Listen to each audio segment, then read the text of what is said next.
So hello दोस्तों, today we are going to uh, tell the story about Alcatraz prison escape. मतलब Alcatraz escape के बारे में आज के इस वीडियो में हम लोग बात करने वाले हैं, जो दुनिया की सबसे बड़ी escape मानी जाती है अपने लेवल पर। Alcatraz एक ऐसा जेल है जहाँ से escape कर पाना नामुमकिन था, यानी वहाँ की जो escaping tendency थी वो 0% थी।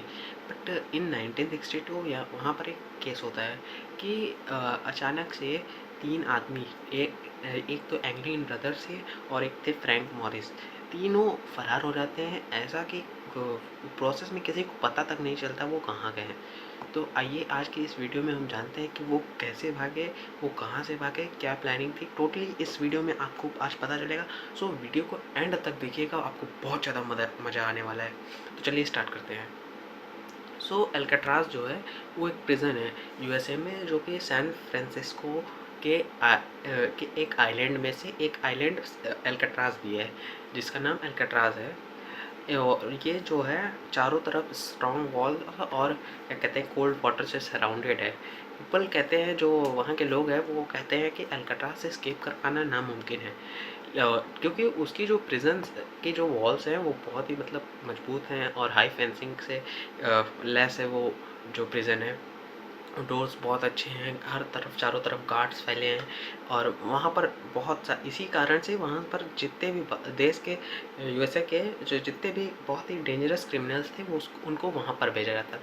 कहा जाता है कि अगर कोई इंसान यूएसए का लॉस को ब्रेक करता है तो वो जेल जाता है, और अगर कोई इंसान जेल के लॉस को ब्रेक करता है तो वो सीधा अल्काट्राज जाता है, यानी the most dangerous prison of 19 उस टाइम का यूएसए में। तो क्या हुआ, 1960 में तीन आदमी आते हैं अल्काट्राज में, जिनका नाम था Frank Morris, Clarence Anglin and John Anglin. जिसमें क्लैरेंस एंड जॉन एंगलिन जो थे वो आपस में भाई थे, और फ्रैंक मॉरिस एक अलग इंसान था। फ्रैंक बहुत ही स्मार्ट था। उसका जब उसका बायोलॉजिकल टेस्ट हुआ जेल में, तो उसका एवरेज आईक्यू पाया गया 132। और वो उसको बहुत ज़्यादा पसंद था बुक्स रीडिंग करने का और पढ़ने का और सोचने का, ये सब का बहुत उसको इंटरेस्ट था। वो हमेशा जो जेल की लाइब्रेरी थी वहाँ पर जाकर बुक्स लेता, पढ़ता और मैगजीन्स पढ़ता। क्लैरेंस और जॉन जो थे वो भाई थे। वो लोग बहुत ही चालाक चोर थे, मतलब बहुत ही चालाक। और इसके अलावा क्लैरेंस और जॉन की एक अलग खूबी भी थी, उनके पास एक स्किल थी, वो बहुत ही अच्छे तैराक थे। आगे वो ये जो मैं पॉइंट बता रहा हूँ वो बहुत ही अच्छे तैराक थे, ये आगे जाके कहानी में ट्विस्ट लाने वाली है। तो आप आगे देखिए क्या क्या होते हैं। तो अब जेल में पहुंचते हैं तीनों लोग 1960 में। तीनों आपस में दोस्त बन जाते हैं, क्योंकि चालाक तीनों थे, चोर थे बेसिकली।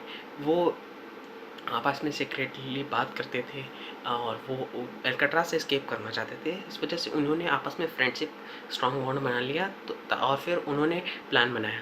फ्रैंक के पास एक आइडिया था। उसने कहा कि हम एस्केप तो कर सकते हैं, लेकिन हमें बहुत ज़्यादा केयरफुल होना पड़ेगा। उन्होंने प्लानिंग तो स्टार्ट कर दी, लेकिन वहाँ पर इतनी ज़्यादा सिक्योरिटी थी कि उनको बहुत ही सीक्रेटली, बहुत ही बारीकी से काम करना पड़ता था। वो क्या करते थे कि उनका प्लान ऐसा था कि वो जो एयर वेंट थी अल्काट्राज में उसको ब्रेक करते हैं, और उसके थ्रू जो ऊपर एयर वेंट बड़ा सा वो खुला रहता है, उसके थ्रू वो जाते हैं आउट ऑफ अल्काट्राज, मतलब वहाँ से निकलते हैं। सो इसके लिए वो जो तीनों लोग थे वो आपस में एकजुट हो गए और साथ में काम करने लगे। और उन्होंने क्या किया, चाहते जब वो डिनर या लंच के लिए, तो क्या करते हैं वो किचन से स्पून्स कलेक्ट करते ताकि वो जो एयर वेंट है उसको खोद सके। और वो जब भी जेल में काम करने जाते तो वहाँ पर टूल्स छुपा के लाते, छोटे छोटे टूल्स, बहुत ही चालाकी से। और उसके द्वारा वो लोग क्या करते हैं, उस एयर वेंट को क्या कहते हैं खोदते हैं, मतलब साइड साइड से होल करते हैं। अब खुल जाने पर जब एयर वेंट खुल जाएगा तो उन लोग का ये था कि अब दिखेगा, अगर गार्ड्स ने देख लिया तो फिर वो लोग पकड़े जाएंगे, और पकड़े गए तो उन लोग को डी ब्लॉक में भेजा जाएगा, जो अल्काट्राज की सबसे खतरनाक ब्लॉक मानी जाती है। वहाँ पर नो लाइट फॉर 15 डेज़ और क्या कहते हैं, हाई प्रेशर ऑफ वाटर से ट्रीटमेंट किया जाता है कैदियों का, जो खतरनाक कैदी होते हैं। तो उस चीज़ से बचने के लिए उन लोगों ने क्या किया, अपने आर्टिस्टिक दिमाग से फेक वेंट बनाए। मतलब उन्होंने एक डिट्टो सेम, बिल्कुल एकदम सेम वेंट बनाया, बहुत ही चालाकी से, किसी को पता ना चला। उन्होंने कलर यूज़ किया और कार्डबोर्ड यूज़ किया और वुड यूज़ किया ताकि वो लोग फेक वेंट बना सकें। और ये तो बहुत ही कम है, उन्होंने अपना फेक हेड्स भी बनाया, मतलब स्ट्रक्चर फेक चेहरा अपना बनाया। और उसके लिए उन्होंने यूज़ किया था सोप पेपर, जो टॉयलेट पेपर होता है उसका यूज़ किया था, पेंट का यूज़ किया था। और फिर ये सब सारी प्लानिंग होने के बाद तीनों जो थे, वो जो अपनी जो फेक हेड बनाए थे उसको बेड पे, बेड के नीचे, जो ब्लैंकेट के नीचे पिलो रख के और उसके ऊपर हेड रख के, ताकि पूरी बॉडी का स्ट्रक्चर बन जाए, उसको नीचे रख के फिर वो ऐसा दिखाते कि वो लोग सो रहे हैं, ताकि गार्ड्स को शक ना हो। अब यहाँ तक की तो प्लानिंग परफेक्ट थी, बट अब बात आती थी कि जो वहाँ जो अल्काट्राज़ के चारों तरफ स्ट्रॉन्ग वेव्स थी, उनको पार कैसे किया जाए। तो उसके लिए चाहिए होता था बोट।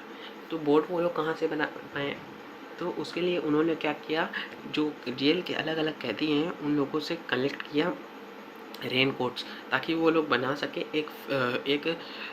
क्या कहते हैं, एक बोट, मतलब जिसके थ्रू वो लोग इस अल्काट्राज़ आइलैंड से कोई और आइलैंड पे जा सके। और इसी तरह उन्होंने क्या किया, एक वर्क स्टेशन भी बनाई अपने, जो वो क्या कहते हैं, जो एयरवेंट्स के थ्रू एक अपर लेवल पर एक स्पेस था जहाँ पर वो उन लोगों ने अपना वर्क स्टेशन बनाया, जिसमें उन्होंने महीनों काम किया। वहाँ पर उन्होंने लकड़ियों से पैडल्स बनाई और बहुत सारी चीज़ें बनाई, जो कि उनको और उन्होंने क्या किया, वैक्यूम क्लीनर का जो एक मोटर होता है ना, उससे वेल्डिंग मशीन भी बनाई, ताकि वो अच्छे से स्ट्रक्चर को बना सके। अब सारी प्लानिंग एग्जीक्यूट होने की बारी आई।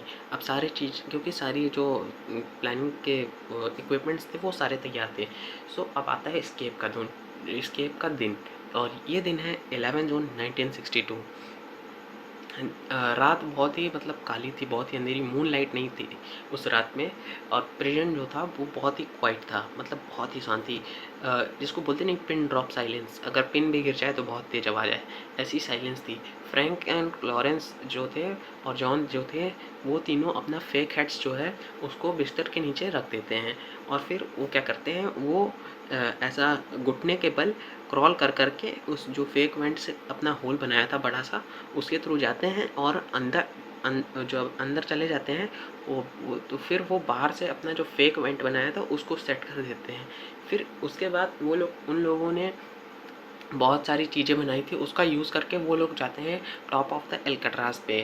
और लेकिन यहाँ पर भी दिक्कत आती है कि वहाँ पर जो है वो लाइट हाउस था। लाइट हाउस से डेली चेक होता था कि कोई कोई कुछ आहट तो नहीं। एक आवाज़ भी आई, फिर उसके कारण उन लोग लाइट हाउस में शक हुआ कि कोई है, तो फिर लाइट से सर्च किया गया, बट कुछ नहीं मिला, क्योंकि वो जो थे वेंट के पीछे, जो वेंट ओपन होता है बाहर, उसके पीछे छुप गए थे, तो वो लोग नहीं दिखे।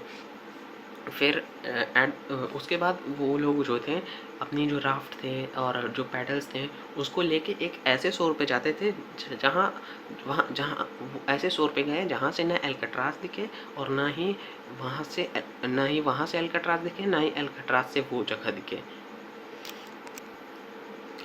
और इसी तरह उन लोगों को किसी ने नहीं देखा भागते हुए, और वो आसानी से उस शोर तक पहुंच गए, क्योंकि रात बहुत अंधेरी थी। अब अगला दिन आता है 12 जून 1962, यानी 12 जून 1962। इस दिन क्या हुआ, गार्ड्स वॉक कर रहे थे। गार्ड्स ने जब उस फ्रैंक मॉरिस की जेल के सेल के सामने आए, तो उन्होंने कहा, Frank Morris, it's a working day, get up. But कोई आवाज़ ही नहीं आई। तो गार्ड ने क्या किया, फ्रैंक मॉरिस के सेल के अंदर गया और अपना जो रॉड था, आयरन रॉड, उससे एक आयरन रॉड उस पर जड़ दी, मतलब मार दी उसको। लेकिन वहाँ पर तो फ्रैंक मॉरिस था ही नहीं, और उसका फेक हेड जो होता है वो गिर जाता है, और सारी तरफ सायरन बजने लगता है, साउट होने लगता है, स्केप स्केप स्केप।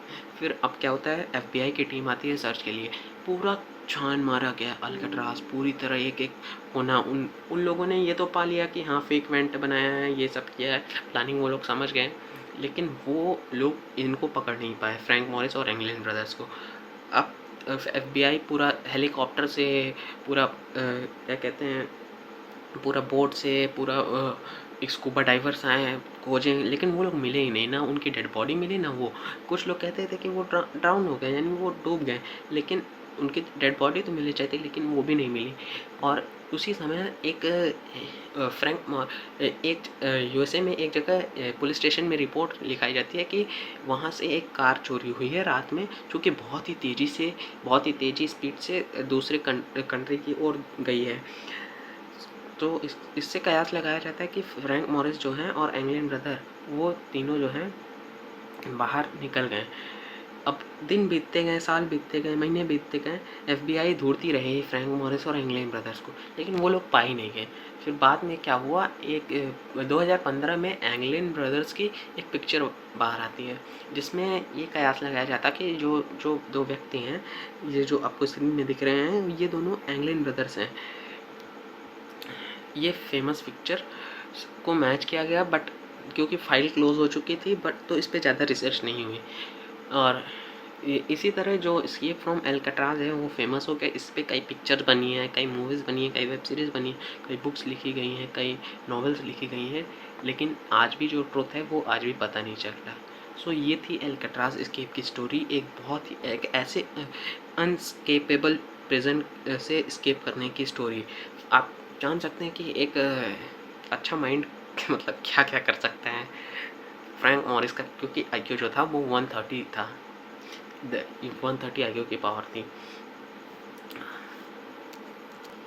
और अगर आपको ये स्टोरी अच्छी लगी हो, फ्रैंक मॉरिस और एंगलिन ब्रदर्स की एस्केप फ्रॉम एल्काट्राज की, तो आप इस वीडियो को लाइक करें, शेयर करें एंड सब्सक्राइब करें, क्योंकि आपके सपोर्ट से ही आगे हमें मोटिवेशन मिलेगी, आगे और ऐसे ही इंटरेस्टिंग स्टोरीज आपके सामने पेश करने की, जो शायद आपने कभी नहीं सुनी हो।